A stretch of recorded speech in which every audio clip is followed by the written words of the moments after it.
doing right now is hopefully you're all reading Chapter 6, which covers the process of thermal oxidation. Last time we talked about general introduction to thermal oxides in silicon CMOS, and we also talked about the metal oxide silicon or semiconductor capacitor, and how simple CV measurements can be used to understand the quality of the oxide and the charges that exist in that structure. This time we're going to cover a basic model called the Deal-Grove. This is after the two people, that's Bruce Deal and Andy Grove, who came up with this linear parabolic oxidation model. It really remains the basic model used today, and then we'll talk about examples on how to use it, and we'll finish up with other models of planar oxidation that are very useful in the very thin oxide regime. So I'm just curious, how many people here have known, or not known, but have heard about the Deal-Grove oxidation model? So about maybe a little less than half or so. Okay, so that works reasonably well. We go through it because it's the basic model, and then everything after that, a lot of things after that, tend to be corrections to the Deal-Grove model. So let's go on to slide number 2, and that shows the basic sort of schematic setup for how Deal and Grove derived their model. What it shows you is sort of turned sideways is you have a gas stream here on the left that's on top of the wafer. There is an oxide being grown here in this white region, silicon dioxide, and the pink on the right is meant to represent the silicon wafer. And just to give you an order of magnitude scale, the silicon wafer is thick, of course, it's hundreds of microns. This oxide that we're talking about growing is on the order of 0.01 micron being about 100 angstroms, or 10 nanometers, up to maybe a micron. That would be the range of reasonable thicknesses of which you would grow. Once you start growing more than a micron, as you'll see today, you want to grow 1 or 2, 3 microns by a thermal process, it gets pretty darn slow. The kinetics are such that it becomes really not very practical. So you don't see too many people growing oxides that are that much thicker than a couple of microns. If they need oxides that thick, they do a different process called chemical vapor deposition. So the basic idea of this model, though, is that we have a gas stream here, and there's a concentration C sub G of the oxidant. Let's say it's oxygen. Could be oxygen, could be water vapor, but there's some concentration in the main gas flow, in the main gas stream. As you get closer to the surface of the wafer, which has oxide on it, it has some concentration of C sub S right at the surface of the wafer. There may be some boundary layer or whatever that causes a gradient to cross here, but right at the surface of the wafer, it's at C sub S, in the gas phase. In the solid, right inside, at the very surface, in the solid oxide, this oxidant has some concentration C sub O, right at the surface, or C0 if you would like. And then there is some gradient of the oxidant, say of the oxygen molecule. There's a gradient throughout the oxide, and at the interface, it has C sub I, the I standing for the interface. It has that concentration. And the basic chemical reactions that are happening now at the interface, not at the oxide surface, are shown here. Silicon plus oxygen going to SiO2, or silicon plus moisture, H2O, going to SiO2. They're in the equations that we're going to derive, the simple model. There are 3 fluxes involved. There's a flux F1 of oxidant that has to be transported in the gas phase from the major portion of the gas phase in the center of the tube to the surface of the wafer. That's one flux. There's a flux F2 in the oxide. This is the diffusion of the oxidant through the oxide. And there's finally a flux F3, which is what's happening right at the interface as the oxygen is incorporated into the growing oxide. So let's go on to slide 3. Again, on the upper diagram is exactly what I've just shown you. For those of you who have forgotten, on the upper right, I'm reminding you what the definition of flux is. What is a flux? It's the number of particles. It doesn't have to be, in this case, I'm talking about oxygen molecules or water vapor molecules, but it's the number of particles crossing a unit area. So a unit area of, in this direction here, per unit time. So there's a flux, in this case, going from the left to the right. In fact, there's 3 different of them. So what Deal and Grove did was write down 3 very simple equations, first-order flux equations, which show these three series parts of the process. Again, they're all happening in series. So there's a flux F1 they wrote down using Henry's law. So Henry's law just says in the gas phase transport, if you have a concentration difference or a gradient here from this point here in the center of where the gas flow is to the surface, C sub S, that you can write the flux as just some constant, a Henry's constant, a constant number, times the difference in the concentration between the surface and the center of the gas and where the concentration is Cg.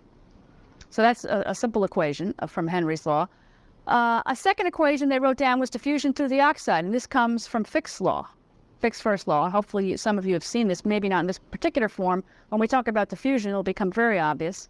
But this is Fick's first law for diffusion through the oxide. The flux F2 is just a constant number, which we call the diffusivity, d, times the gradient of the diffusant, dN by dx, so where n is generally just the concentration of whatever's diffusing. And you can write that, if this is a straight line, writing the gradient of a straight line is very simple. It's just C at the surface, CO, minus C interface, divided by the thickness of the oxide. So it's a simple equation to write diffusion through the oxide. And finally, F3 is the flux at the interface, and this is just a surface reaction rate. So we write this final flux as K sub S, a constant, which has to do with how rapidly the reaction is taking place at the interface, times the concentration of oxygen or water vapor right at the interface. So 3 equations for each of these fluxes. So we go on to slide 3. And what they're assuming is steady state condition. And what we mean by steady state is things are not changing with time, these profiles. So if I just go back 1 second to slide 3, is that this profile is, we're not in the transient phase. This profile has now been established as a linear profile and it's steady state. It's not changing with time. You've established a constant profile. So in those conditions then, we can write down that the 3 fluxes in series are all equal to each other. We don't have any buildup or any sinks. So F1, the flux throwing through the gas, has to be equal to F2. The flux diffusing through has to be equal to the reactive flux. So in that case, then, it's relatively simple. If you sit down and you equate those 3 equations, you can derive this formula here, equation number 4, for the concentration of the oxygen molecules of the water vapor, C sub I, at the interface. You can write it as some constant C star, which we'll talk about, where C star is the solubility of the oxidant in the oxide, divided by a 3-term expression, 1 plus the ratio of K sub S to H. So that tells us something about the ratio of the surface reaction coefficient to Henry's coefficient H, plus K sub S xd x naught over d. This is involving a diffusivity term. And so what we are generally going to do in this, if we can actually simplify this equation by recognizing that we actually can neglect F1, the gas phase transport, which is usually a very good approximation. It's very fast. So if I go through back to this slide number 3 briefly, this flux is happening much, much faster than these 2 processes, than the diffusion through the solid or then the reaction, as it happens to turn out in this case. That won't always be the case for other processes. When we talk about epitaxial growth or chemical vapor deposition, it won't always be this case that you can ignore the gas phase transport. But as it turns out, the surface reaction is slow enough and the diffusion through the oxide is slow enough that this is always very fast. And so the beautiful thing about oxidation is you can ignore gas phase transport. And that's why you can design oxidation tubes to be very simple. You just stand all the wafers up and flow the oxidant through, and you don't have to care about exactly how the gas flows. When we talk about other processes, like epitaxial growth, no such luxury by any means. In that case, this flux is extremely important, and in fact, it controls the process many times. So, but we're very lucky in oxide growth that these 2 processes, F2 and F3, are slow. So we could ignore F1. And that just ends up simplifying the equations to a certain extent. And so if I rearrange this a little bit, we get equation number 5 here for we're really interested in C sub O here, the concentration at the surface of the oxidant. So let me combine now this equation number 4 which tells me what the concentration of water or oxygen is at the interface. With I'm going to combine this equation with equation 3, just going back again, which just tells me the surface reaction rate flux. And we get something like this that says that dx by dt, so that's the rate of change of the thickness of the oxide, dx by dt.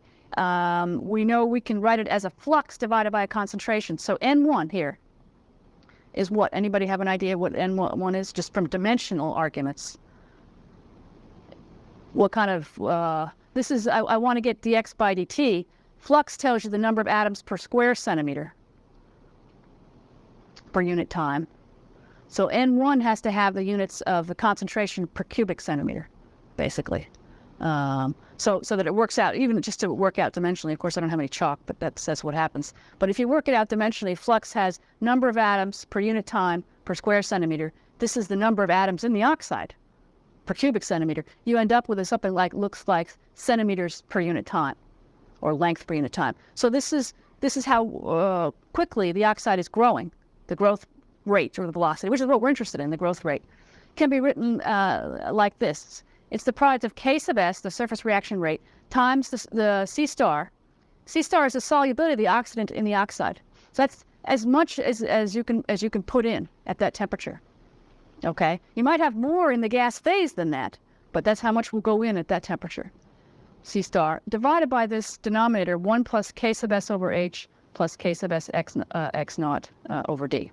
So that's telling us the rate of growth of the oxide. Now we have it in terms of certain fundamental physical parameters. So let's go on to slide 5. We take that was a simple, if you want, differential equation, dx by dt. It just says how rapidly it's, what is the velocity of the growth. And we integrate that. If you look in the text, it has some little bit of more detail on how you do the integration, but you integrate it between 0 and some time, and between some initial thickness, x sub I, and your final thickness, or the thickness at any point in time, x0. So here, x0 is the thickness of the oxide right at the time t, and xi is whatever thickness you started with, could be 0, whatever your thickness you started with at the start of the oxidation process. So by doing that integration, you end up with that time, if this is, you can solve for time, is equal to, as a two-term expression, something that involves x squared, thickness squared, and something that involves a linear term, thickness to the first power. So this is the origin of this parabolic / linear model. Here's a parabolic term. It goes like the thickness squared. Here's a linear term. And the multipliers are b here. This is the multiplier of the x naught, the parabolic term. Looks like this. It looks like the diffusion coefficient through the oxide times the solubility in the oxide, C star, divided by N1. So the parabolic process has to do with diffusion through the oxide. The linear term, the term that multiplies x naught, can be simplified here to something that looks like C star K sub S over N1. And again, I'm ignoring this 1 over H because this is going very rapidly. So H is very large compared to K sub S, so I can ignore this term. So this is the linear rate constant, which tells you something about the surface reaction rate. So linear rate constant has to do with the reaction, parabolic has to do with the diffusion. Notice that they both depend, however, on C star, which is the concentration or the solubility of either the oxygen or the water in the oxide. So let's go on to slide number 6. These rate constants B and B over A have some physical meaning. We just talked about that, diffusion of the oxidant and interface reaction. And we write them, we find experimentally that we can write them as Arrhenius relationships. They're exponentially dependent on e to the some activation energy, e to the minus E1 over KT, or e to the minus E2 over KT, times a prefactor. The prefactor here is C1 for B, and B over A is C2.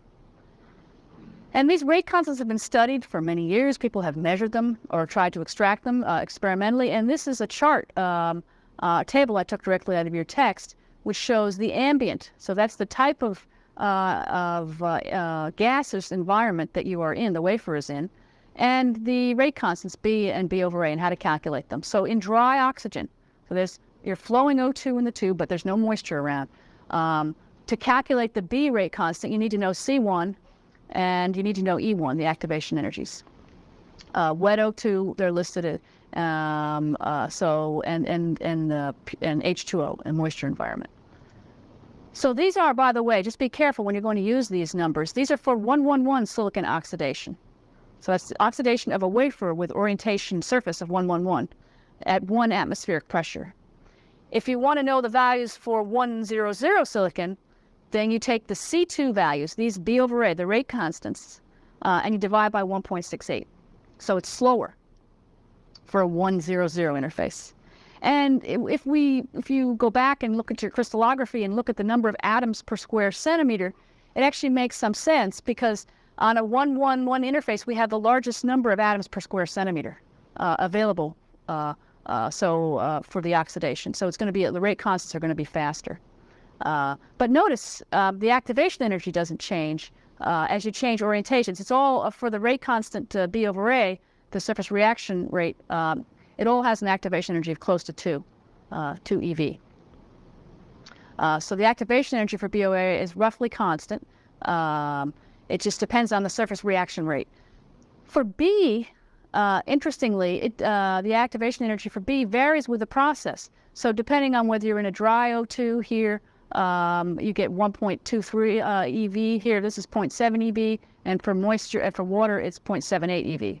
So it actually varies with the process, and that makes some sense, because what did we say B depends on? It depends on the diffusion of this species through the oxide. Well, a water molecule, if that's what's diffusing through the oxide, is going to diffuse at a different rate, or maybe have a different solubility than just oxygen molecule. So we do see a difference in the activation energy for B. And on slide 7, you could do this yourself. You just sit down with those equations, and on a semi-log plot, so this is a log scale on the y-axis, and this is a 1 over t, or 1,000 over t. This is a standard Arrhenius plot that you've had to make. So on a semi-log plot, any kind of exponential relationship will appear as a straight line, right, because it's log paper. And these are the different constants. Here we are for water is the B constant, and the B over A rather, and this is the B constant. And these are for 111. So you just literally plot what values are on the table. One thing you see right off the bat, just from this plot, these two lines on top that are faster, that are larger, are for oxidation in water vapor as opposed to dry. So right off the bat, you know, the rate constants are higher for water than in dry. So if you want to grow faster an oxide, you would grow it in a moisture environment, not in dry O2. And that's typically the case. People grow thick oxides using a wet environment, thin oxides using a dry environment. Okay, let's go on to slide number 8 and just reformulate this. You can do some mathematical manipulations on the law, the linear parabolic law, as I showed it earlier. I've just repeated that equation, where on the right-hand side, we've solved for T. On the left-hand side is the oxide thickness. There are alternate ways to express this law, and in fact, here's a reformulation of it shown in the second equation on this slide. What you see is what we've done is now we've expressing it as x naught squared over b plus x naught divided by b over a is equal to t plus tau, where what we've done is tau now is defined as the time that it would have taken, the effective time, to grow the initial oxide thickness x sub I. So this is just obtained by a mathematical manipulation of the first equation. So if you set tau equal to xi, the initial, squared plus a xi over b, just mathematically, you do that, then you get a mathematical equivalence of this second equation to the first equation. Sometimes you also want to explicitly have an equation that shows you what x naught is, the oxide thickness. That's not what's shown here. On the upper two equations, x naught is implicit because it appears here in two different terms. If you want to solve explicitly for the oxide thickness, you can see this middle equation, x naught, it looks like this. It's got a square root dependence on time. And where, again, tau has the same definition, xi squared. It's just the time to grow the initial oxide, the effective time, in the Deal-Grove model. Okay, let's go on to slide number 9. Again, this reformulation, I'm just repeating the equations from the previous slide so you don't have to remember them. Again, xi and tau account for any oxide that was present at the start of the process.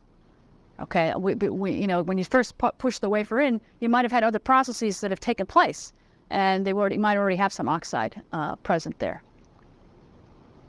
So we can take this this equation and differentiate it, and let's say we're interested in the oxidation rate, not the absolute thickness versus time, but how is the rate changing? How fast is it growing? Well, this is the oxidation rate by differentiating. You can see it's given by B divided by the this quantity 2x0 plus A. So this gives you an idea of the rate, how rapidly is it growing. So these equations are very general, and what they describe is the growth kinetics for oxidation. When you're in these following conditions, we have to remind ourselves that it only applies for certain, you know, basic case. So this means when it's planar oxidation, so I'm just oxidizing a flat surface. We'll talk next time when you have a surface that has structure on it. The equations need to be modified. It's planar and it's unpatterned. So this is just an unpatterned surface. This assumes that the silicon is lightly doped, that you can use these numbers. Heavily doped oxidation we'll talk about next time. A simple ambient such as oxygen, dry O2, or water is assumed. If you're going to add other gases, nitrous oxide and other things that people do to grow high K, these particular equations don't apply exactly. And when these equations work when the final oxide thickness is larger than about 20 nanometers, about 200 angstroms. They work quite well. But so that's a certain number of limitations, still very useful, because what we're going to do from here is now make corrections. Right off the bat, though, when you see this 20 nanometer number, what do you think of? I mean, gate oxides today, just from your reading of the ITRS and high performance devices, what are they? Are they less than or greater than 20 nanometers? Less than. Significantly less than for most high performance devices. So this tells us right off the bat, if we want to use Deal-Grove to model a standard sort of gate oxide thickness that someone might be growing, 100 angstroms or less, it's not going to be perfect. We're going to have to make corrections to this, and we'll talk today about those thin oxidation models. But let's go on to slide 10, and again, just to make a different way of looking at these same equations, I've repeated them again at the top so we don't have to memorize them. But what we can do now is to take two limiting cases. One limiting case I'm going to say is when the oxide is relatively thin. So x0 is relatively small. Then it turns out this term here, the linear term, x0 divided by b over a, is going to dominate over this x0 squared. This is going to become a smaller term. So we can ignore this first term, and we end up that x0 is proportional to b over a times time. So it's essentially, in thin oxides, we have the equation is linear in time. So it just, we have a constant oxidation rate, and the thickness just increases linearly, according to this Deal-Grove model. For thicker oxides, and we'll define later what we mean by thicker, but at some point, this term, this x0 squared over b, starts to dominate over the linear term. We can ignore this linear term. For long times, or very thick oxides, it goes like x0 squared is a constant times t. So it's basically a parabolic term. So the oxide thickness starts increasing like the square root of time. So initially it's going up linearly, and then when it becomes thick enough, it starts increasing more like a square root kind of function. And at that point, you know, it's thick enough that diffusion through the oxide is really starting to limit you. Mathematically, if you want to see this, if you prefer to think mathematically, you can make yourself a plot. This is actually a log scale, a log-log plot, log on the y, log on the x, and it's kind of normalized. What it's a plot of is x0 divided by a over 2. So we've sort of normalized the y-axis, and t plus tau divided by this constant a squared over 4b to make it in unitless.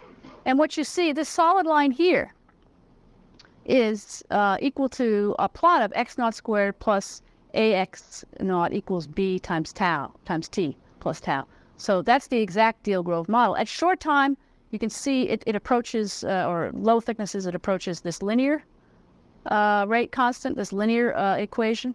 Remember, on a semi-log plot, this has a certain slope. And then it has, for longer times, much longer, higher thicknesses, it approaches a straight line, this dashed line that has half the slope. Again, linear here versus square root has half the slope. Different way of looking at it. I actually like you to think a little more physically, not just look at the equations and say which term is big and which is small. In fact, it's much easier to remember the limiting cases in a physical sense. And that's what's being shown on slide 11. So if you look at the case of a thin oxide, it's relatively thin. What's happening is, physically, is diffusion. This is so thin, the diffusion process happens very rapidly compared to the rate at which those atoms can react at the surface. So when it's thin, the surface reaction is what limits. It's the slowest step. And any of these serial processes always end up being limited by the rate limiting step is the slowest step. So clearly when you're thin, getting through the oxide takes no time at all. What's limiting you is the rate at which you can react. And we know that is a linear process. It just depends on K sub S. Okay? Now let's say when you're thick. If you have a thick oxide, well, then the diffusion process is what's rate limiting you. The reaction at the surface can be relatively fast compared to the diffusion rate. So diffusion is rate limited, and that process ends up depending on a square root type dependence on time. In both cases, though, and just for these little diagrams I drew, C star, remember, is the solubility of the oxidant in the oxide. So in the thin case, you diffuse very rapidly through. You have almost no gradient in the oxide. You're getting through very rapidly just by virtue of it so thin. In a thick case, C star is a solubility. That's what you have at the surface. At the interface, it's almost going to zero because, again, you're rate limited by the rate of diffusion. You have a large gradient. So this flux through the oxide is being driven by this gradient.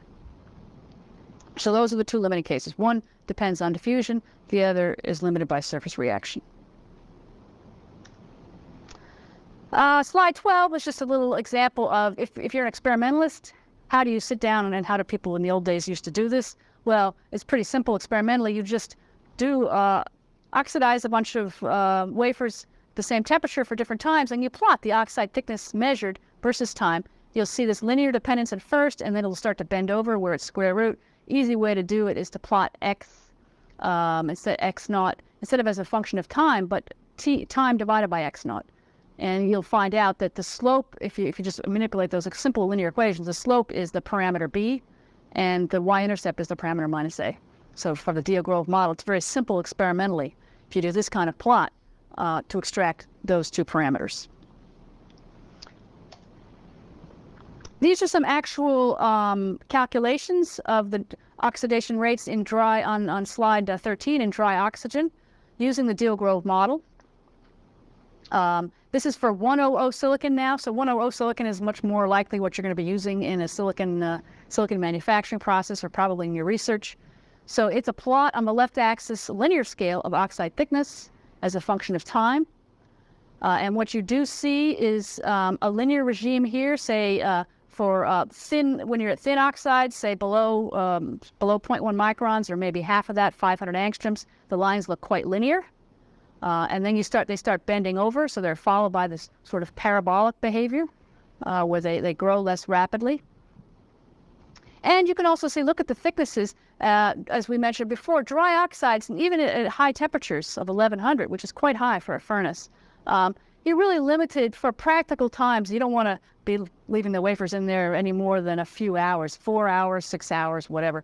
You're limited to things on the order of 1,000 to 2,000 angstroms from a practical point of view where people grow dry oxides. Of course, you could leave it in the furnace for days, but that's not very economical in terms of use of the furnace, use of electricity, and all the resources. So if you want to grow an oxide in this thickness range, you use a dry oxide. If you want to go well above that, you should be going to wet oxidation because the oxidation rate constants are so much higher. In fact, on the next slide, slide 14, you can see the oxidation rate constant, the oxidation for oxide thickness versus time for wet ambient, for moisture ambient using Dio-Grove. And now look at the time of, say, 2 or 3 hours. Instead of growing 1,000 angstroms, or so. At 1100 degrees, you're growing micron. Here, after about 2 hours at 1100 degrees in wet ambient, about a micron. So much faster than dry oxidation, orders of magnitude faster. And the reason, as it turns out, the physical reason why is that the solubility, C star, of water vapor is much higher than the solubility of oxygen, of the oxygen molecule, for various reasons, just because of the configuration of the molecule and the size of the interstitial spaces. Water vapor is just easier to get in there. So it has a much higher solubility, so that whole concentration, it can be elevated and you can oxidize at a much faster rate. So you need a thick oxide, you use moisture. Yeah, question. Well, we have case given all of the other side. If that is the oxide that doesn't react, okay, so the question is going back to, let's say, slide 11, maybe, of these limiting cases. What happens in a real case if you have an oxidant diffusing through the oxide, and does it all react? Is there any unreacted species at the interface? Basically, it does have to react. Now, and then if the reaction rate is what's limiting you, then you're sort of in this regime. But there will be a certain amount of oxidant that doesn't react, and that can lead to perhaps excess charges and things like that. Some of the more realistic aspects of the oxidation process that you're left over. So it can affect the quality of the oxide to a certain extent. And what you generally find is that wet oxides, you don't see a whole lot of people growing gate oxides by wet, well, because they want thinner. But even in the old days, when a gate oxide was thicker, 500 angstroms or whatever, you didn't see people growing them in a wet ambient. And the oxidation rate's a lot faster. The quality of the oxide, the number of interface states and things like that, tends to be higher for a wet oxide. Typically, what you do if you're trying to grow a gate oxide is you grow it dry, or if you want to make it thick and you have practical limitations, you grow a dry step, a wet step, and then a dry step at the end. So the interface was always grown in a dry step to try to reduce the interface state density. So if you need a gate oxide that's 1,000 X, you do what they call a dry, wet, dry. So it does matter. The oxidation rate being too high is not the greatest thing in the world in terms of the device properties. I think was there a hand in the back, or did I miss a question? Okay. Okay, good. So let's go on. So those are the wet oxide kinetics. Let's go on to slide number 15 and just show some examples. Now, right off the bat, unfortunately, I'm showing an example to which the Deal-Grove model doesn't perfectly apply, but we'll apply it anyway, and next time we'll talk about why it's not perfect. But there is a process called, just to make this a little more interesting, called recess locos, local oxidation, which can be used to provide this lateral isolation between device A and device B. We need to grow an oxide here. And it results in a more planar surface than standard locos. Remember, standard locos look like this. We have when we're done, and you strip off this nitride up in the upper right, you have a very non-planar surface introduced. You've got this region up here where the oxide pushed up, and so the surface is not very planar. Recess locos, the basic idea is you etch a trench first. So here I've etched in the silicon, around the silicon nitride, I've etched a 0.5 micron deep trench. And now we assume I'm going to subject that wafer to thermal oxidation. Well, on the left and the right side of the trench, that should say silicon nitride. Sorry, this left and right side should both be silicon nitride. There's no oxidation taking place. So maybe correct this handout on the right where it's pointing to SiO2. That should say silicon nitride, Si3N4. So we're only oxidizing, we're assuming, in this trench region. Now, this schematic is highly schematic. It's not including any bird's beak effects, which we'll talk about where they originate from, or any two-dimensional oxidation. We're going to do a very simple calculation of how long would it take to fill that, to make a planar surface, assuming I was 0.5 micron down. Yeah? There is in between. Yeah, it's just the arrow got displaced. This arrow is actually pointing to the top region, which is the silicon nitride. There is, as was just pointed out by someone in the class here, this hatched region is meant to represent the SiO2, what they call the pad-ox or the pad oxide, and avoid stress that's induced by the nitride. So there is, in fact, a thin pad oxide underneath this silicon nitride. But what's preventing the oxidation from taking place is this silicon nitride.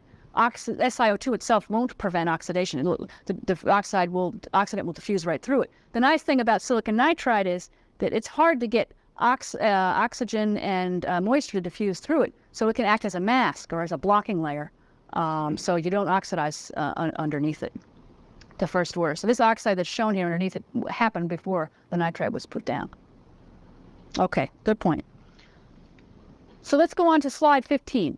And here's just an example of a question. So we're assuming we've etched half micron down into the wafer below the original surface prior to oxidizing. And a simple question might be, how long do I have to put it in the furnace at 1,000 degrees, assuming water oxidation in H2O, to produce a planar surface? Again, we're going to ignore any of the bird's beak effects or the stress effects that we know are there. We'll talk about those next time. So, but just to make it a little more interesting, we want to fill this up to the surface, the original surface, and then make it planar. So we have to be a little careful in doing this, because remember, as I'm growing this oxide right here, I'm consuming the silicon underneath it. So you're consuming the silicon underneath it, but the oxide is also growing up at the same time. So it's kind of starting here very thin, and it's kind of going like this. At some point, it'll be just flat, or close to being almost flat with the original surface. So how we figure this out? Well, there's a you can make yourself a little schematic diagram as shown here in color in the lower left. And in a rough sense, for every micron of silicon I consume, so as you start oxidizing, I'm going to start bringing this trench point lower. Every micron I go down, 2.5 microns, or 2.2, I'm sorry, microns of silicon is grown, of silicon dioxide, SiO2.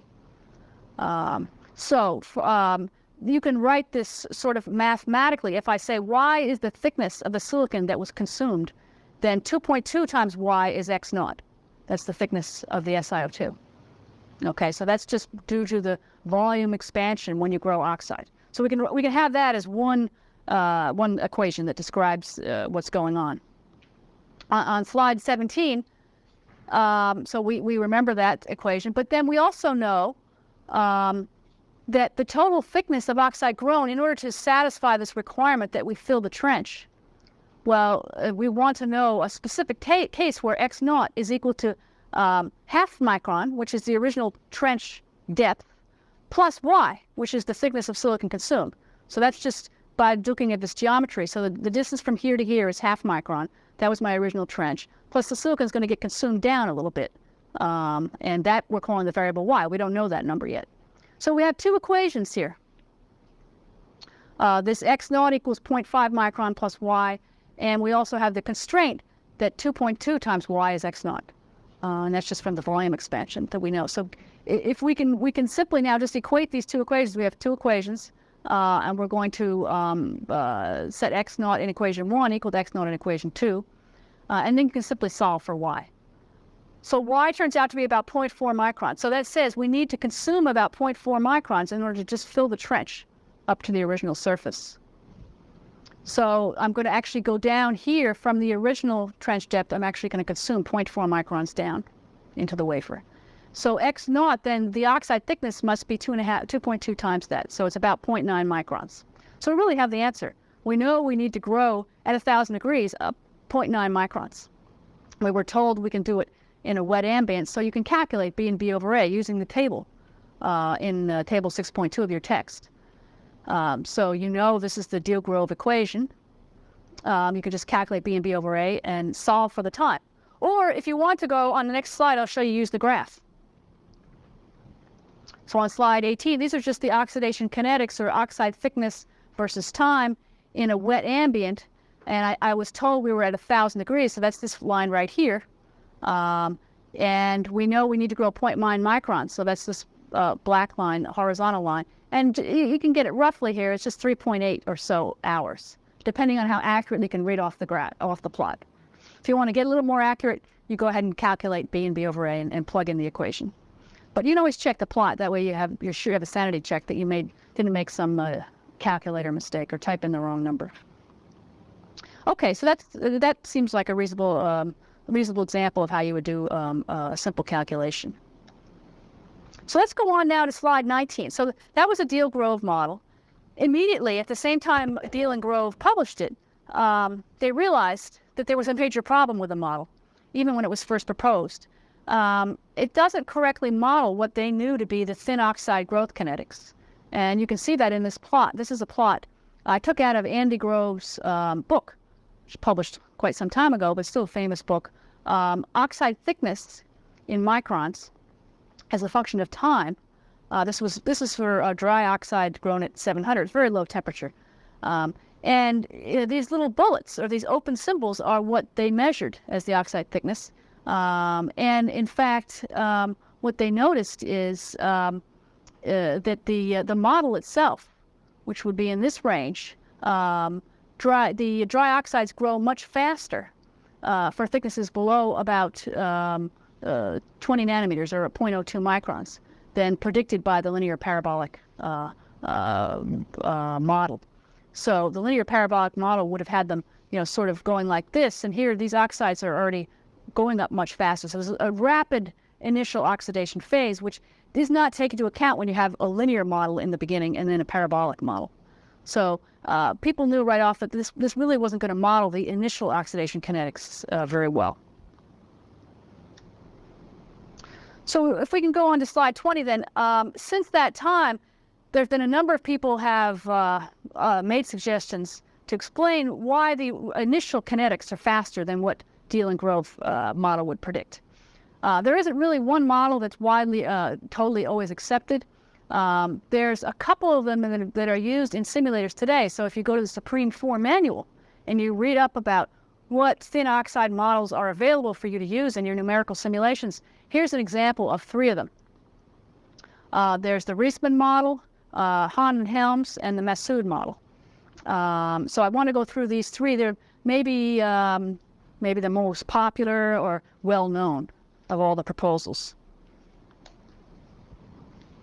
So on slide 21, we have the Reisman model, and they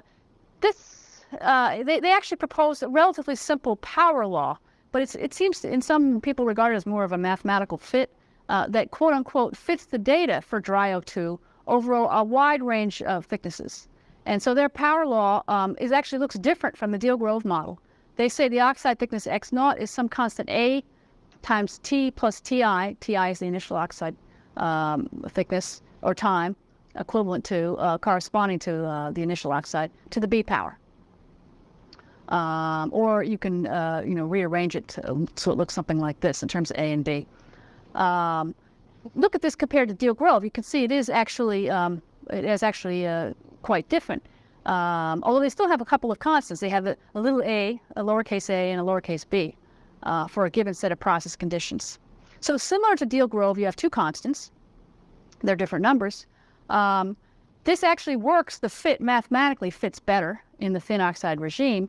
The problem is it's not as appealing in the sense of it's not quite as simple as Deal-Grove. But their physical reasoning was that the interface reaction controls the oxidation process at all times. This is what they thought. But they believed that this volume expansion, the need for the volume expansion and the flow of the oxide, the interface, control the growth kinetics, the rate. And A and B were believed to be some time-dependent flow parameters for the oxide. So not as obvious or as simple and appealing as the simple Deal-Grove model, but they also found that mathematically it just makes a better fit. So people do sometimes use this type of model and then fit their own data with their own A and B constants. So that's the Reisman model. Hahn and Helms came along and got additional data, and they actually said this. They actually said that there are 2 in parallel, a couple of different oxidation processes taking place in the model. So perhaps they said not only O2 molecules, but oxygen atoms can diffuse through the oxide, maybe in parallel. Or maybe there's active diffusion of oxygen vacancies, and so you have something diffusing in and something else diffusing out. And nevertheless, they said there are two species that you need to take into account. And these can cause, and they have associated reactions at the interfaces.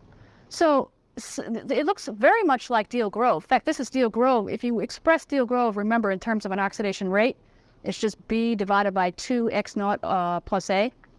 This looks a lot like Deal Grove, but they've added a second term. And this second term here is to correspond to that second oxidation process happening in parallel. And they proposed that all rate constants would be of an Arrhenius type nature based on the data that they fit. It's just like Deal Grove. But in fact, so you say, well, you should double the number of constants in Deal Grove. So instead of 2, you should have 4. In fact, what they found, they only really needed 3 parameters to fit the data.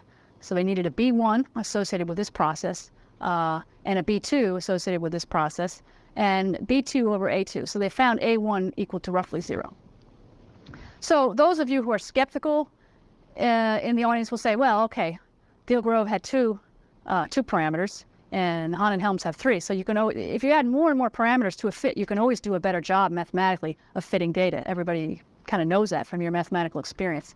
So you could be skeptical and say, all right, they just add another constant. And perhaps that's true, because the truth is, there isn't really any, definitive data saying what the species are that are diffusing through there. But nevertheless, they did come up with a model that's reasonably simple that does a better job in the thin oxide kinetics. So actually, let's compare these two models just on slide 23 with a Deal Grove model.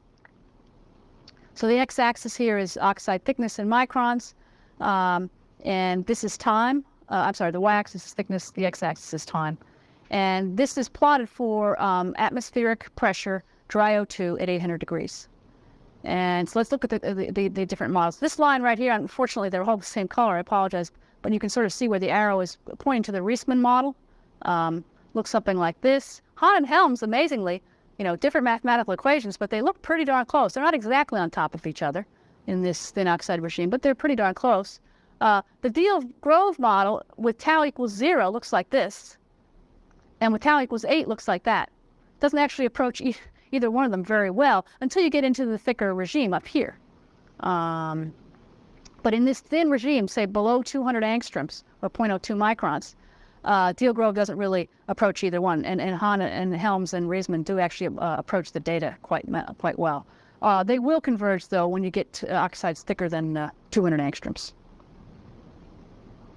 There's one more model that people actually are very fond of, and I'll talk about that now. That's shown on slide 24. This was the Massoud model. This was published quite some time ago at the Electrochemical Society. And the neat thing about Massoud's experiment was they actually measured in situ, in the furnace, they actually measured the thickness of the oxide growing as a function of time. So the other people like Deal Grove and Hahn and Helms, all those people, they put a couple wafers in and take them out, put them in for different amounts of time.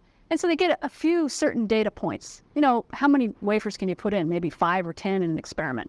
So you can't really measure the kinetics in great detail if you're just pushing and pulling wafers out of the furnace and just measuring them outside. What Massoud decided to do to study the very thin regime was to actually set up, and it was non-trivial. He had a diffusion furnace. He had special windows placed into it where he could put laser beam. So he could put a laser beam coming in, laser beam coming out, and he could do in situ measurements by ellipsometry of the oxide as it was growing in the tube.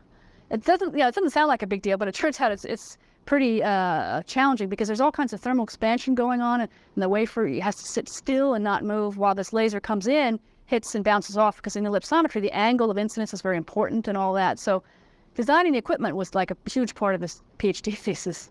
But the nice thing is it did produce a lot of data. Look at all these data points. They're all basically give you a nice looking curve instead of 1 point here, 1 here, and 1 here.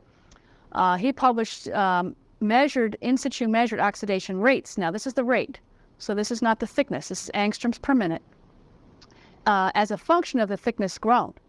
And indeed, look below 200 angstroms. All of these rates are much larger than they are where they reach steady state. They reach smaller rates. And these are at 3 different temperatures, 800, 900, and 1,000. And in the thin oxide regime, the rate itself appears to be going up exponentially as you get to thinner and thinner, or to shorter and shorter times. So interestingly, initially, it appears to be, in fact, an exponential process with time. So it's growing very rapidly, and then it starts to converge to a process that going to look more linear and then eventually parabolic. Only with that kind of special apparatus could one get enough data point density to really see that, though. So this is probably the most extensive experimental study that has been done. And what he did was he took Deal Grove just as it came right out of the box and added one more term, but the term was exponential in thickness. So the oxidation rate had the Deal Grove B divided by 2x naught plus A, plus a term that went like C times exponential of minus x naught over L. So what is this? Mathematically, this is a decaying exponential. When L gets very large, L is much greater than 200 angstroms, this number goes away, right? You can always make it go to be very small compared to this term. So he wanted it all converged to Deal Grove at thick enough oxides, but for thin oxides, this is going to dominate this C term. And in order to do that, he had to choose L to be a certain number so that it had the right decay length. And L, he found experimentally, should be about 7 nanometers, so that the second term will decay rapidly enough by the time you get to 20 nanometers or so. In fact, this model does agree very well mathematically with experimental data. It's actually very easy to implement in simulators like Supreme 4. And so it has been found to be implemented in Supreme 4. And in terms of physical explanations, there's a few that have come out, but none has really been clearly identified as being the right reason. So for now, we use it as sort of a mathematical model or an empirical relation. It's very handy, and it can be reasonably accurate. So it's appealing in that sense. In terms of the physics and the chemistry, it's not completely obvious. Okay, so those are the 3 thin oxide models, and hopefully you'll get a chance to study some of those a little bit more in one of your homework problems. So now let's vary something else. All we varied so far is the following. We varied the ambient. We said it could be dry O2 or water, and temperature. What else can you vary? Well, it turns out people often do vary the pressure. That is, the partial pressure of the oxidant. If you want to grow a very thin oxide, and yet you want to grow at a higher temperature because you want to get different electrical quality of the interface, you can't grow too fast. So you might want to slow it down by diluting. You can just take the oxygen and flow mostly nitrogen and have oxygen flow be a very small fraction of the gas stream. That's a way of diluting the gas stream and growing at lower partial pressures. So just as a reminder, Deal Grove predicts that the oxide growth rate should be directly proportional to the pressure of the oxidant. C star, effectively you can think of it, should depend on PG, where PG is the bulk gas pressure. Basically, if I were to lower the gas pressure, you would expect that you could lower the oxidation rate. So just as to be a little more specific, we go on to slide 27. What people have found, though, is it's not completely linear. Experimentally, if you lower the partial pressure of the oxidant, in fact, B and B over A do scale like P, where P would be the partial pressure for water oxidation. And the rate constant B does scale like the pressure for dry O2. The one rate constant that's anomalous is the linear rate constant, the B over A, for dry O2 doesn't go quite exactly like pressure. It goes like P to the N, where N is close to 1, but not really 1. It's somewhere between 0.5. So it's a power law between 0.5 and 1. So this suggests that at least for the case of S maybe has some dependence on pressure that's nonlinear. So these are some empirical models that you'll find in Supreme 4, for example. The linear rate constant may depend, may go like some number B over A to the I times pressure, where I here refers to the values, intrinsic values at 1 atmosphere. N here might be 0.7 to 0.8. And you notice you specify the pressure, P. So maybe you say at half an atmosphere or a tenth of an atmosphere. So, but we're not changing, think of it this way, you're not actually changing the pressure in the tube. The pressure of all the gas in the tube is still an atmosphere. What we're doing is we're flowing mostly nitrogen and we're putting a small amount of oxygen in the gas stream. So let's say I wanted to oxidize at half an atmosphere. Oh, I just cut the flow. I'd use equal flows of nitrogen and oxygen. So we're diluting the pressure, basically. We're diluting the oxidant in the gas stream. So here's an example. Suppose I dilute it by a factor of 10 to 1. So I'm flowing 1,000 SCCM of inert gas like argon or nitrogen, and I'm flowing only 100 SCCM of oxygen, dry O2. This is what we would get as the oxide thickness versus time. And the solid lines were if you were to do the very brute force simple idea that it was all scaled like P, and it's just down. These the rate constants are down by a factor of P, where P here would be a 1/10 the pressure of atmospheric pressure. The dashed line is where you use the little bit more sophisticated model, where in fact the B parameter scales like pressure, but the B over A parameter scales like pressure to 0.8, so just slightly. So in fact, the kinetics would be slightly faster. The oxide would be going slightly faster than you would have predicted using very simple dependence on just saying it depends strictly on P. So it gives you a little bit more accuracy using some of these more empirical models. But again, the idea here is if for some reason you need to control the oxidation rate better, you want to slow it down, you just dilute the oxygen in the furnace. Oops. Oh, I just showed some specific examples here of trying to read off what the difference would be. You'd make an error of about 100 angstroms if you use the simple assumption compared to what's a little bit more accurate here at 1,000 degrees.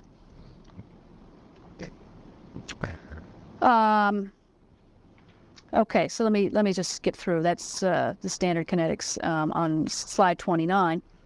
Let's go on to slide 30 then. Okay, so what I just talked about was trying to dilute the oxidant, so you can grow slower at a given temperature. On slide 30, we're doing just the opposite. Now, it's not so easy to do from a physical point of view, but you can imagine growing at higher than 1 pressure. Let's say, the pressure tells you what? It tells you the number of atoms or molecules, species hitting the surface per unit time, right? So if I double that pressure, I can double the amount there hitting that surface. I can double the flux to the surface, so you expect the growth rate to go up. It's just, not in your intuition of how I could do that. Here you have a tube that's made of quartz, and I have it open on both ends to the ambient, and I'm flowing some gas to it. How are you going to get a higher pressure? We're all at atmospheric pressure. It doesn't work. But you can do it. You can build a system where outside that quartz tube, there's a big envelope made of stainless steel, like a diver's tank, right? They have training tanks for deep sea divers. They put these guys in these tanks, they seal it up like a submarine, and they can stuff more and more gas in there, and you can increase the pressure on the diver. So that's exactly what people do with high pressure oxidation. It's a very special type of equipment. It's not something you're going to find in a standard fab. They are available, though. They've been commercially made, and people call it HYPOX, a high pressure oxidation system. So here's an example of how the kinetics would go up, and this I took from Mayer and Lau's book, 1990. What they're showing here is on a log plot here, a semi-log, so it's log on the y, linear on the x, oxide thickness versus time, and this is 100 in steam, and they're looking at, versus temperature, looking at a couple different curves here at different pressures. So at atmospheric pressure, it looks like this. At 5 atmospheres or 10 atmospheres, it looks like this. Here we are at 20 atmospheres. Look how much faster we can grow. This can be used to increase the oxidation rate at low temperatures. If you need to grow a thick oxide thermally, you need to have the properties of a thermal oxide, which are quite unique. Its density is well defined. It has much better electrical properties than you would get by depositing an oxide. It actually consumes silicon, which is not true of a deposited oxide. Then you have to go to a HYPOX process. Or let's say you have some structure on the surface like silicon germanium or some material that can't go to high temperature because it'll cause the material to diffuse or to relax, or you're trying to limit the amount of diffusion in the substrate. Well, and you need to grow a thick oxide, you can do it in a HYPOX machine at 800. where you never would be able to do, grow a half a micron at 800, but you can do it in hypox at 20 atmospheres. So for materials that are, and processes that are getting limited by temperature, and they have to go lower and lower in temperature, hypox is a way of increasing the oxidation rate.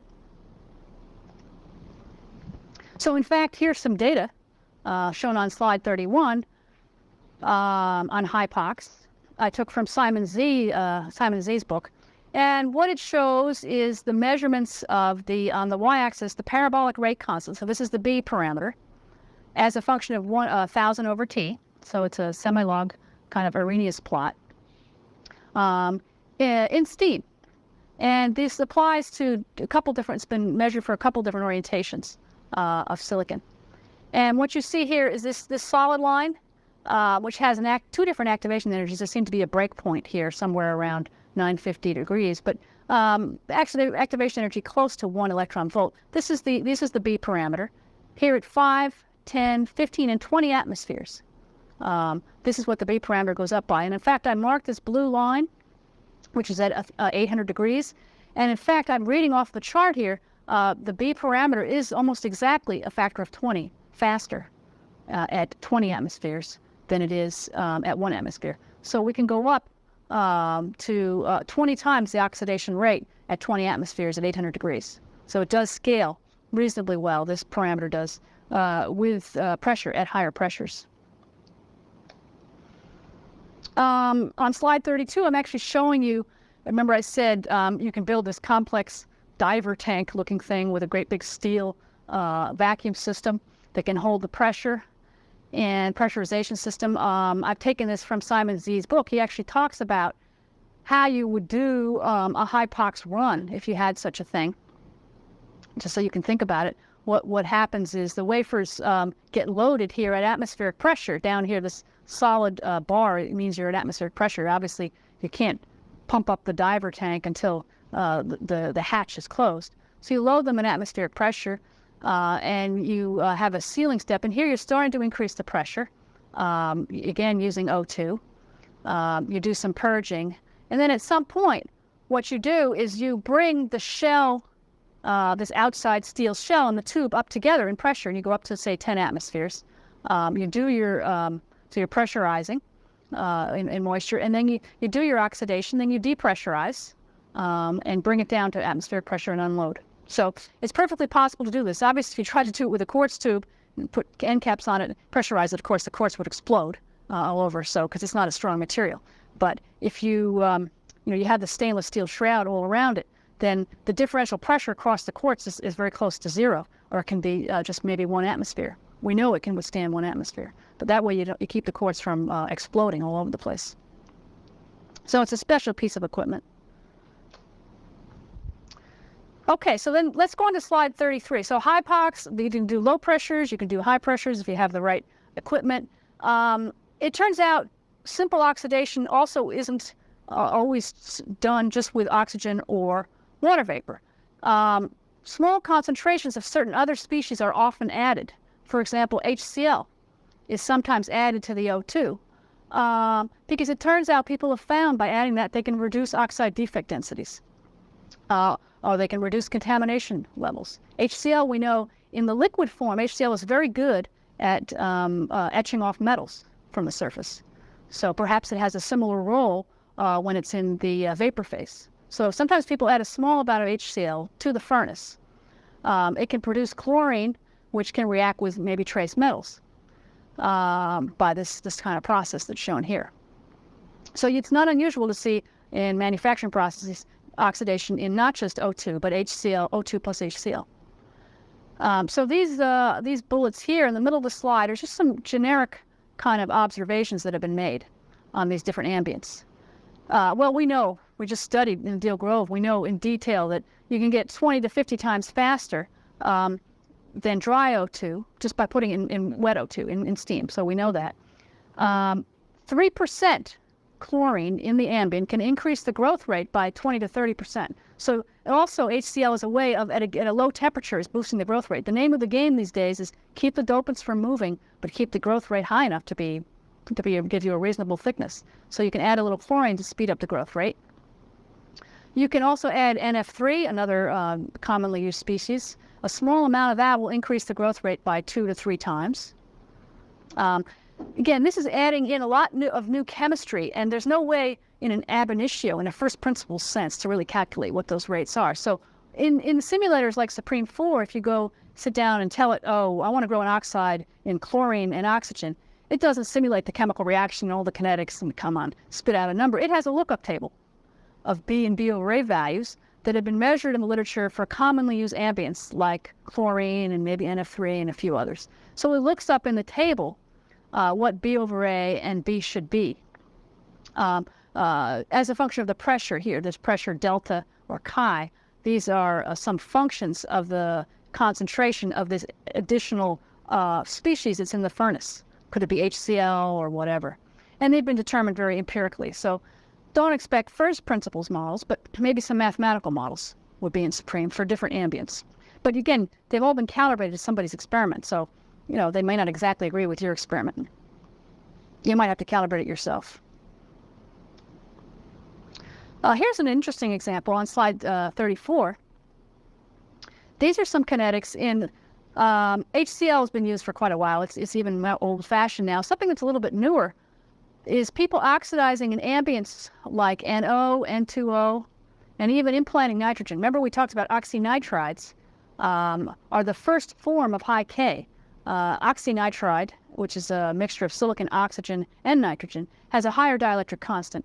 You can make it a little bit thicker, and so you get less gate leakage. So gate oxides of oxynitride were very popular for people, to study. But here's an example of trying to fabricate an oxynitride where the kinetics are really crazy. They're not at all linear parabolic. And in fact, this is a plot here. On the y-axis is oxide thickness, or oxynitride thickness if you want, as a function of the nitrogen dose. So here, the substrate was implanted first with nitrogen, and we'll talk about ion implantation, to a certain number of atoms per square centimeter. And they're plotting the oxide thickness here at different times. So say for 25 minutes as a function of dose. And you can see, depending on how the dose, how much nitrogen you implanted, the thickness actually can go down. So the oxidation rate can depend on exactly what is at that surface. Was it silicon pure, or was it silicon that had been ion implanted with something? So this needs a qualitatively very different model from Deal Grove, because you need to specify something that the Deal Grove doesn't even treat. Deal Grove assumed you had a perfectly pure silicon wafer that you were oxidizing with just silicon atoms in it. Once you start implanting nitrogen or some other species, all bets are off. You're not going to widely find simulators that can support this type of model. If you want to do this, you're going to have to model it yourself by taking data from the literature and fitting it, or maybe doing your own experiments. So let's look at slide 35. There's another parameter we need to vary, or you can imagine varying, and this is a relatively simple one, and that's the orientation of the crystal, the face of the crystal that you're oxidizing. We know that the B parameter, which depends on the diffusion through the oxide, is independent of orientation. B over A, which is the reaction rate at the interface, of course, is going to depend on the number of atoms available per square centimeter to react. So it does depend on orientation. And these are the dependencies, just to give you rough numbers or a relationship. 111 is the fastest. It has the greatest number of atoms per square centimeter. 110 is second, and the slowest is 100. And in fact, these are the relationships. If we take the 111 rates and we divide them by 1.68, we get the 100 rates. And the relationship between 110 is in between. And again, it's related to the silicon atomic density, the number of atoms per square centimeter that are available. And you can believe that because in order to have the surface reaction take place, silicon bonds have to be broken. And the number of atoms available is going to be important in that case. Slide 36 is an interesting example of how even you might say, well, I only use 100 wafers. What do I care about oxidation on 110? Well, you will care because you often etch a trench and then need to oxidize the trench. And of course, the trench has different orientations of its walls. So this is a a Supreme 4 simulation of a trench that was etched into a 100 wafer. So 100 means what? It means the surface of this wafer, this plane at the very surface is 100. The 100 direction, or 1, is pointing up. But once I start etching into it, the planes that I expose will be different orientations, right? Depending on how I design my trench, if I etch into the crystal. So, for example, I etch a trench here down into the crystal. The bottom face is 100, because the bottom face is the same as the top face, the face of the wafer. But the sidewall, this face right here, the sidewall that I've exposed, depending on how I oriented this trench, which is assumed to be square or rectangular, the sidewall face could be a 110, depending on how I orient it with respect to the flat. You can immediately expect a different oxidation rate on this face right here from the oxidation on the bottom. And this is an example of a simulation that was done 30 minutes at 900 degrees C in water. And you see the thicker oxide that grew on the sidewall. That's pretty much in this bulk region of the sidewall. That's entirely due to the fact that it's a different orientation. So this simulator took that into account. It's a little bit thicker here than it is on the bottom. What is this? This weird-looking corner effect. That's not orientation so much. This actually shows a two-dimensional effect we'll talk about next time, which is a stress effect. When you're oxidizing a corner, again, the oxide has to expand. In a corner, it's a little bit hard to do some expansion. It's going to turn out the oxidation rate in these sharp corners. It's going to end up being slower due to stress. So that was taken into account into the simulation. So let me just summarize what we have from today. The basic growth mechanism is transport through the oxide by diffusion and then chemical reaction at the interface, as opposed to the silicon doesn't come out of the lattice and go up to the surface. We generally have a linear/parabolic law when we have planar oxidation. Next time we're going to see there are a lot of different cases where it's non-planar and it's not just simple linear parabolic. The Deal-Grove model isn't completely accurate in the thin oxide regime, but it can be corrected by using Hahn and Helms or Riesman, or you can use Massoud. Then they all can be designed to converge to Deal-Grove for when you're at thicker oxides, say above 200 angstroms. And the growth rate varies with orientation. 111 is the fastest, and 100 being the slowest. So that's mostly what I wanted to cover for today. I have a couple things for you, though. Your homework is going back, so you can come up and grab your homework. It's been graded up here, homework number 1, and the solutions are also up front. So if you can come on up and take the homework and the solutions from homework number 1, that's good. If you weren't here last time, you didn't get to see the Intel wafer, I'm going to hand it back after today. So you're welcome to take a look at it. Oh, these are not in any particular order. It's not happening in our family. Looking at it. Hold it. What I did for strain silicon on the console. What? People extracted the strain silicon. Yeah, people tried. Jeff tried. It seems to be pretty darn close. You know, just a change of 1% in the lattice constant. No, because you really haven't changed the number of atoms per square centimeter. What does change is as soon as you hit the silicon germanium, the oxidation rate goes way up. So.